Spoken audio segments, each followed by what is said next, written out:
कैसे हो आप सब लोग? I hope you all are doing good and your study is going on. Students, in the last video lecture we have discussed about a very important process that is photosynthesis.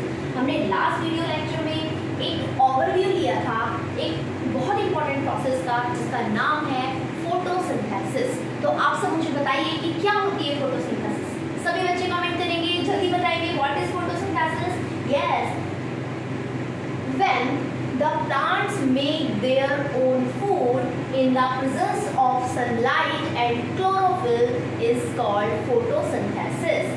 Plants में खाना बनाने की process को photosynthesis कहा जाता है.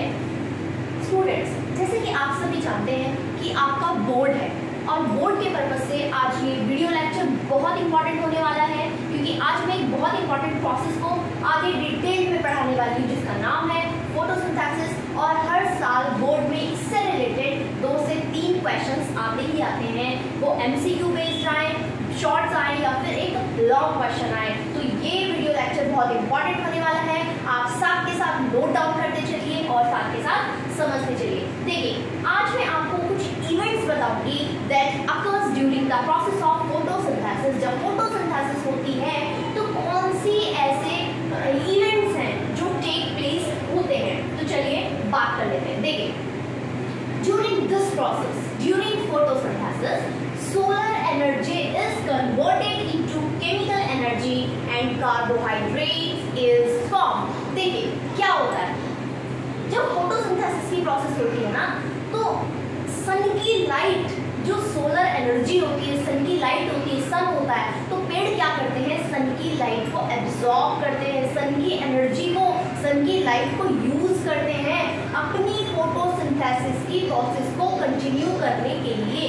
इसीलिए यहाँ पर बोला गया है कि फोटोसिंथेसिस में, देखिए बहुत इंपॉर्टेंट इवेंट है ये बहुत इंपॉर्टेंट है, बोर्ड में आता ही आता है. तो आप बिल्कुल फोकस होकर पढ़ाई कीजिएगा कि सोलर एनर्जी, सन की एनर्जी कन्वर्ट होती है, सोलर एनर्जी कन्वर्ट होती है कौन सी एनर्जी में, केमिकल एनर्जी में. तो ध्यान रखिएगा क्यों, क्योंकि कार्बोहाइड्रेट बनेगा ना, प्लांट में फूड बनने की प्रोसेस को ही तो फोटोसिंथेसिस कहते हैं. और food is a kind of chemical. Food क्या है, केमिकल है, ग्लूकोज बन रहा है. ग्लूकोज क्या होता है, अ काइंड ऑफ कार्बोहाइड्रेट. ये सब क्या है, ये केमिकल्स हैं. तो इसीलिए बोला जाता है कि solar energy is converted into chemical energy. और क्या बनता है बच्चों, कार्बोहाइड्रेट बनता है, ग्लूकोज बनता है. I hope this point is clear to you all. Next point is green leaves. Very important point. Photosynthesis की जो प्रोसेस होती है तो मेनली ये प्रोसेस कहाँ पर होती है, green leaves are the main site of photosynthesis. क्योंकि ग्रीन लीव्स को, पेड़ की हरी पत्तियों को किचन ऑफ द सेल भी बोला जाता है और खाना तो किचन में बनता है ना. इसीलिए ग्रीन लीव्स जो होती हैं, हरी हरी पत्तियां होती हैं, वो मेन साइट होती हैं फोटोसिंथेसिस का. नेक्स्ट पॉइंट है हमारा green portion of leaves contain chlorophyll. Chlorophyll क्या था बताइए, आप सभी कमेंट कीजिएगा, जल्दी मुझे कमेंट कीजिएगा. क्लोरोफिल क्या होता है, मैंने आपको लास्ट वीडियो लेक्चर में भी बताया था क्लोरोफिल क्या होता है, क्लोरोफिल को क्या कहा जाता है. एक मार्क में ये MCQ में भी आ सकता है. तो ध्यान रखिएगा, जो प्लांट्स में ग्रीन पोर्शन होगा, पत्तियां जो हरी पत्तियां होंगी, सिर्फ उन्हीं हरी पत्तियों में क्लोरोफिल प्रेजेंट होता है. अदरवाइज जो नॉन ग्रीन पार्ट होता है उसमें क्लोरोफिल प्रेजेंट नहीं होता. अब ये क्वेश्चन देखिए, बहुत इंपॉर्टेंट क्वेश्चन बनेगा, बोर्ड में डायरेक्ट आता है नाम से कि what are the raw material used during photosynthesis. ऐसे कौन कौन से रॉ मटेरियल्स हैं. मैंने लास्ट वीडियो लेक्चर में आपको एक बहुत अच्छी फॉर्म में पूरा प्लान बना के आपको फोटोसिंथेसिस बताया था, रॉ मटेरियल्स बताए थे. अगर आपने नहीं देखा है तो जाइए अपनी मेरी प्रीवियस वीडियो में और देख कर आइए. नेक्स्ट हम इसकी डिटेल पढ़ेंगे कि कौन कौन से रॉ मटेरियल, डायरेक्ट क्वेश्चन आएगा, रॉ मटेरियल कौन कौन से यूज होते हैं फोटोसिंथेसिस की प्रोसेस में. तो पहला रॉ मटेरियल क्या है, सनलाइट. मैंने अभी आपको बताया था कि solar energy is converted into chemical energy. तो सनलाइट हमारा एक रॉ मटेरियल है. Chlorophyll, chlorophyll is also a raw material. Carbon dioxide, carbon dioxide. देखिए, रॉ मटेरियल मींस हम किन किन चीजों का इस्तेमाल कर रहे हैं फोटोसिंथेसिस कराने के लिए, उनको रॉ मटेरियल बोला गया है. तो सनलाइट का यूज करते हैं, क्लोरोफिल का यूज करते हैं.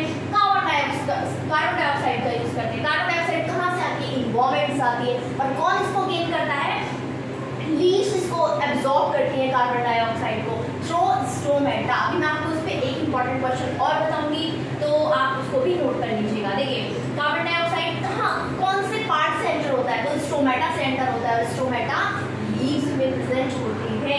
नेक्स्ट रॉ मटेरियल है हमारा वाटर और वाटर में क्या डिसॉल्व होते हैं, वाटर में कुछ मिनरल्स उसके साथ आते हैं। तो वाटर प्लस डिसॉल्व मिनरल्स, और वाटर कौन लेता है, पेड़ का कौन सा पार्ट ऐसा है जो वाटर को एब्जॉर्ब करता है, कौन सा होता है बताइए, रूट्स होती हैं। हम पेड़ों में पानी जड़ों में को देते हैं और जड़ से ही पानी ऊपर जाता है। चलिए नेक्स्ट बात कर लेते हैं नेक्स्ट इंपॉर्टेंट पॉइंट पर। Now we will discuss about the main events of photosynthesis. देखिए स्टूडेंट्स, ये क्वेश्चन आप एज इट इज नोट कर लीजिएगा। ये क्वेश्चन डायरेक्ट नाम से आता है कि what are the main events occur during photosynthesis. ये क्वेश्चन ज़्यादा मार्क्स में आएगा और सिंगल बिल्कुल नाम से हेडिंग आता है आपका कि write down the main events occur during photosynthesis. तो उस आंसर में हमको ये जितने भी मैंने जो लिखा है, ये जितने भी इवेंट्स लिखे हैं आपको एज इट इज अपनी नोटबुक में लिखने हैं। ये बहुत हेल्प करेगी आपको एग्जाम में। आप एज इट इज आंसर लिख के आइए और आपको बहुत हेल्प मिलेगी। तो चलिए स्टार्ट कर लेते हैं। देखिए क्या क्या इवेंट होते हैं, डायरेक्ट आपको ऐसे ही इसी सीक्वेंस में लिखना है। सबसे पहले क्या होगा, absorption of light energy by chlorophyll. जैसे मैंने आपको अभी भी बताया था कि लाइट एनर्जी हम सन से क्या करते हैं, एब्जॉर्ब करते हैं, और किसके थ्रू, बाय द क्लोरोफिल। क्यों, क्लोरोफिल कहाँ होता है, लीव्स में होता है। तो लीव्स, मैंने आपको बताया था कि जो सन की लाइट आती है वो कौन एब्जॉर्ब करती है, लीव्स करती है, और लीव्स में क्या होता है, क्लोरोफिल होता है। तो इस बात को आप नोट कर लीजिएगा। पहला पॉइंट क्या है, absorption of light energy by chlorophyll. दूसरा इंपॉर्टेंट है, मैंने आपको पहले भी बताया था, क्या होता है कि लाइट एनर्जी कन्वर्ट हो जाती है केमिकल एनर्जी में। अब यहाँ पर इस बात को नोट करना है आपको, कैसे करती है, by the splitting of water. Split मतलब टूटना। जो वाटर होता है, वाटर का फॉर्मूला H2O, जो वाटर होता है वो ब्रेक हो जाता है, स्प्लिट हो जाता है। किस कौन से केमिकल में होता है, तो कौन से एलिमेंट्स में होता है, तो वो हाइड्रोजन एंड ऑक्सीजन। तो ध्यान रखिएगा, जब लाइट एनर्जी केमिकल एनर्जी में कन्वर्ट होती है तो वहाँ पर एक प्रोसेस होती है, पहले स्प्लिटिंग ऑफ वाटर, पानी टूटता है, H2O स्प्लिट होता है इन the form of hydrogen and oxygen. देखिए हाइड्रोजन एंड ऑक्सीजन से मिलके ही तो वाटर बना है ना, तो वाटर का ब्रेकडाउन होता है। स्प्लिटिंग को आप ब्रेकडाउन भी लिख सकते हैं। नेक्स्ट होता है हमारा reduction of carbon dioxide into carbohydrates. देखिए रिडक्शन ऑफ कार्बन डाइऑक्साइड, जो कार्बन डाइऑक्साइड हमने इस प्रोसेस में यूज की थी, इन्वायरमेंट से कार्बन डाइऑक्साइड को लीव्स ने एब्जॉर्ब किया था, तो वो कार्बन डाइऑक्साइड किसमें कन्वर्ट हो जाती है, कार्बोहाइड्रेट में कन्वर्ट हो जाती है। इस प्रोसेस को कहते हैं रिडक्शन। कार्बन डाइऑक्साइड का रिडक्शन हो जाता है किसमें, कार्बोहाइड्रेट्स में, ठीक है। और कार्बोहाइड्रेट्स हमारा स्टार्च होता है जो प्लांट प्रिपेयर करते हैं। देखिए नेक्स्ट होता है हमारा oxygen is the by product of photosynthesis. मैंने आपको अभी थोड़ी देर पहले बताया था कि रॉ मटेरियल्स क्या है। रॉ मटेरियल वो मटेरियल होते हैं जो प्लांट यूज कर रहा है अपना खाना बनाने के लिए।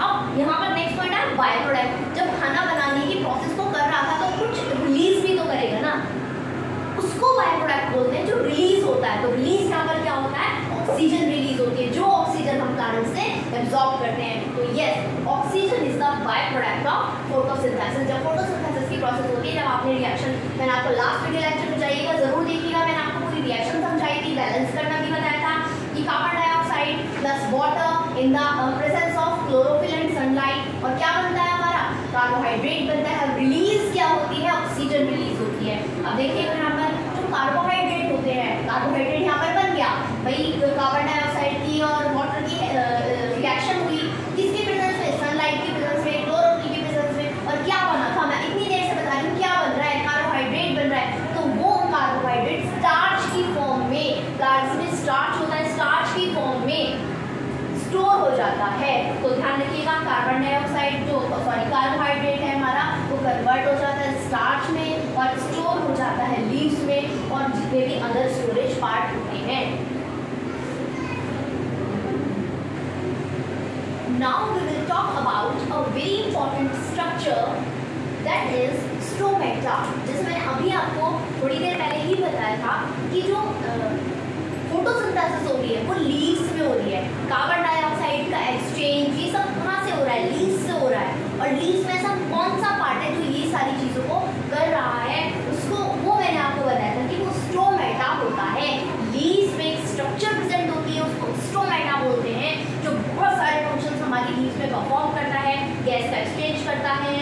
न्यूट्रिएंट्स को एब्जॉर्ब करता है। तो अब जान लेते हैं कि वो स्ट्रोमेटा क्या है, स्ट्रोमेटा क्या होता है, कैसे वर्क करता है। चलिए हम इसको स्टार्ट करते हैं।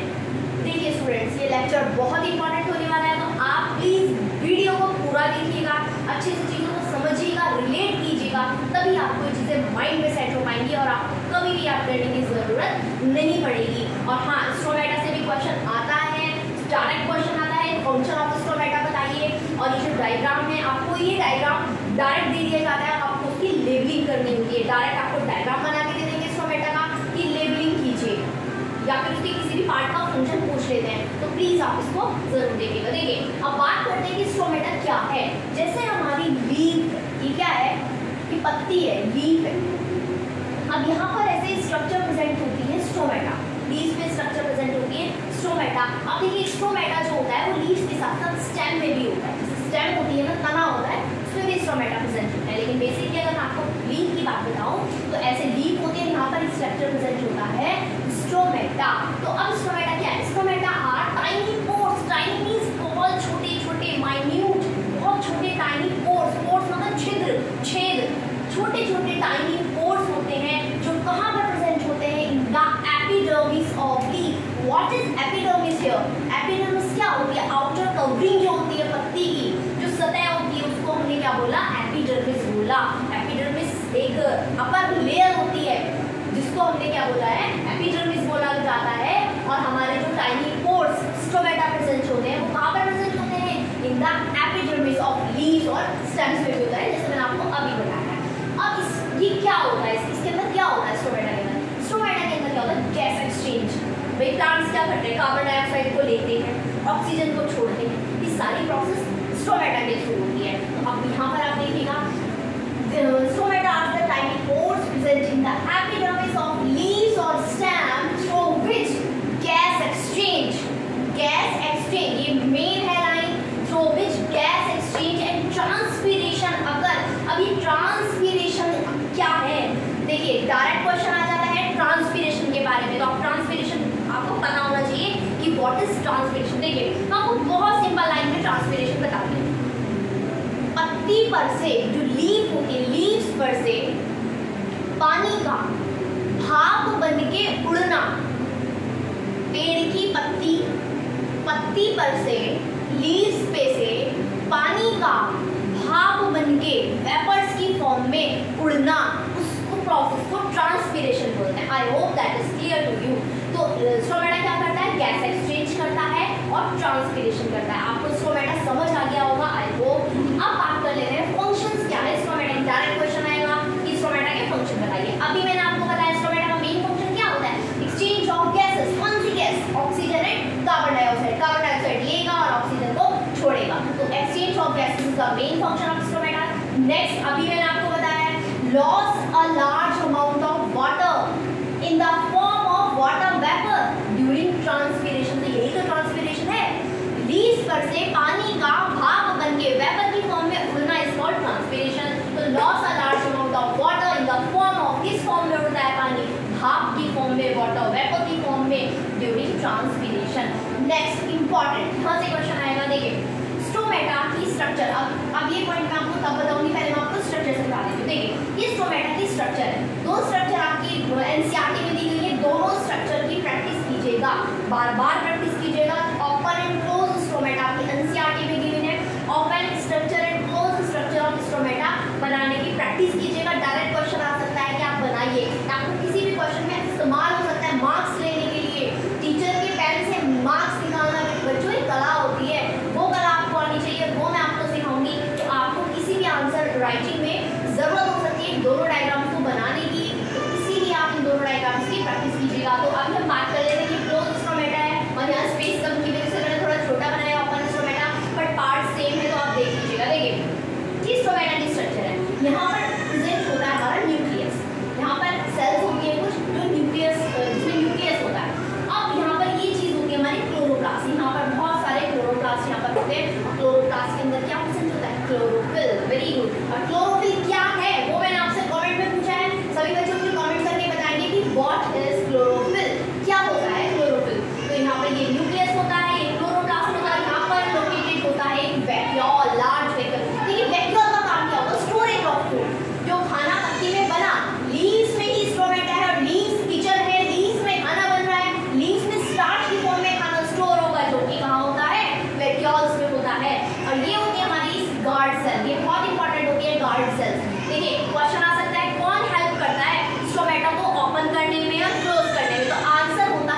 called cell.